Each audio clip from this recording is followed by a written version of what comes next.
Hi, my name is Michelle, and I am the author of the blog Hearthside. I've been working to make all of my entries more accessible by creating video versions of them.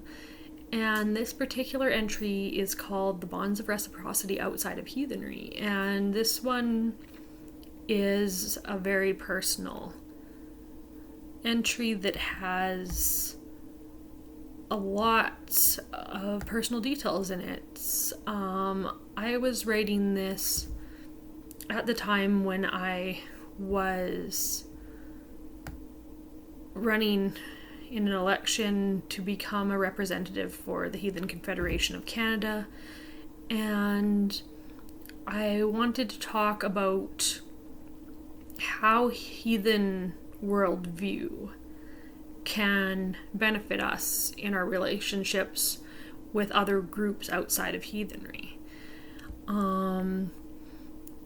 So I find that when you're thinking about Canadian heathenry, there's both challenges and strengths to having the heathen worldview, both in Canada and also if you're traveling abroad.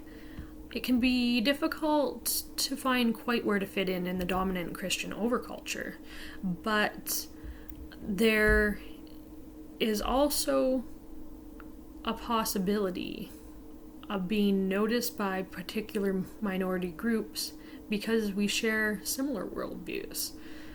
So I want to talk to you about my mothers. And I say mothers, and in this case I'm not talking about my birth mother so much, although she obviously helped to shape who I am and make me into the strong woman that I am today. But within my heathen worldview, I've been led to forge reciprocal bonds with people of other cultural groups. And these are the mothers that I'm talking about. One such bond I formed was when I was living abroad in Thailand. And I was teaching over there, and each night I would go to the market to buy some food.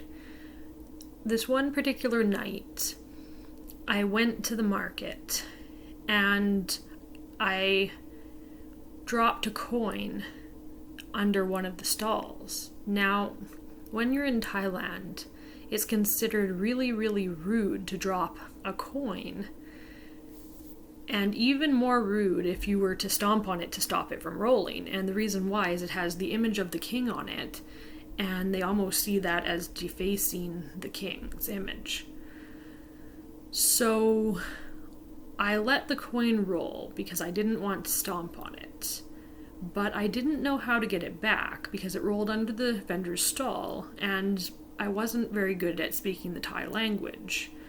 So this was when I met my soon-to-be Thai mother. Her name is Kyo, and she had come to this market on this particular night because she was looking for one of the English-speaking teachers that came here to buy dinner.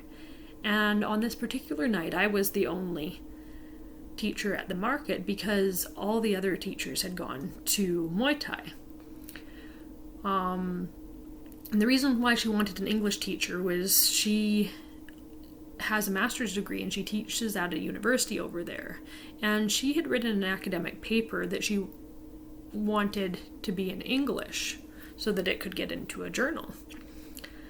So she was able to retrieve the coin for me, and I was able to edit her paper for her, and this is how our cycle of reciprocity began. And soon I was welcomed into her home as a member of her family.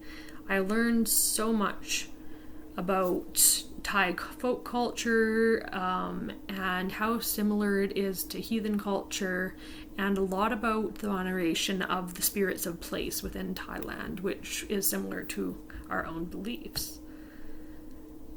The second mother that I want to talk about, I find this story a bit more difficult to tell, just because of the context. This happened in Canada, and my other mother is of the Frog Lake Cree First Nation. And of course there's all the issues around truth and reconciliation, and it just becomes very complicated with social issues.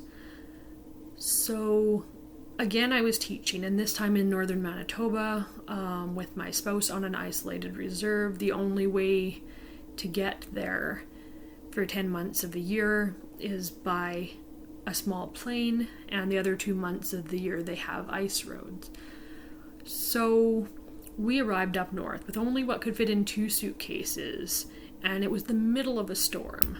We discovered that our apartment, first of all, there was no keys. We were waiting out in the rain getting drenched, and when we finally got in, our apartment was missing all 8 of its light bulbs. They had disappeared over the summer. So we were very lucky to meet Mary Elizabeth, who is our Cree mother. She was also teaching there that year, although she was from a different First Nation. And she just happened to pack several packages of light bulbs and was able to give us 2 at that time for our first night until we were able to get to the store and find other supplies. We became fast friends, sharing late nights cups of coffee and tea, and later, when I left the north, before my spouse had left, I lived with Mary Elizabeth for some time in her apartment in Winnipeg. And during that period, she went through a very difficult time. And it is her belief that my tough love saved her life. She asked us formally if she could adopt us into her family in 2017. And we were honored to accept her offer, as well as we were honored that she agreed to officiate our wedding last summer. So this is part of the cycle of our reciprocal bonds and the relationship that we have with her. Grith bonds outside of our tribe that became frith bonds over time as we grew to know these people, and they became like family to us. So where I'm going with this is that the concepts of frith and grith and reciprocal bonds translate well into many different cultural groups, and it gives us heathens a unique advantage in forging ahead and building alliances and friendships with other minority groups. This includes the Indigenous people of Canada. We can find that being open with our own heathen identities and ways of life is a way that we can connect on a deeper level with these communities and hopefully work towards the aims of truth and reconciliation.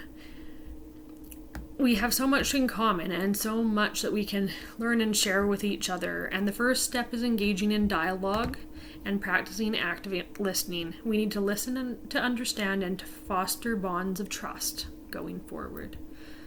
So I wrote this when I was hoping to be elected for the Heathen Confederation of Canada, because I thought it was a direction that we as Canadian heathens, inclusive Canadian heathens, need to be going to support other minority groups in Canada and to work on the goals of truth and reconciliation. I don't have words for how grateful I am to have Mary Elizabeth in my life, and just how much her and I have shared together, as well as my husband and her. I very recently sent her a copy of my new poetry book, and she was so excited by that. And she also has a custom in her own culture of gifting us blankets, and it has a special significance. It's quite a long story, but because we keep receiving these wonderful gifts of blankets that we use frequently because they're so warm and so beautiful, I've actually decorated my bedroom, mine and my husband's bedroom, with decorations that match these blankets that she sent us, because it would be a shame not to use them, and I feel like they're really central to that space, and they help our home feel like a home. So yeah, she's always in my thoughts, even though she's moved back to her First Nation in Alberta, so I don't see her as frequently. But we do converse by text message and occasionally see each other as well, and we keep in contact. And I definitely feel like our relationship is really strong even with that distance. Yeah, I don't really know how to end this one, so I'm just going to say I'll see you next time.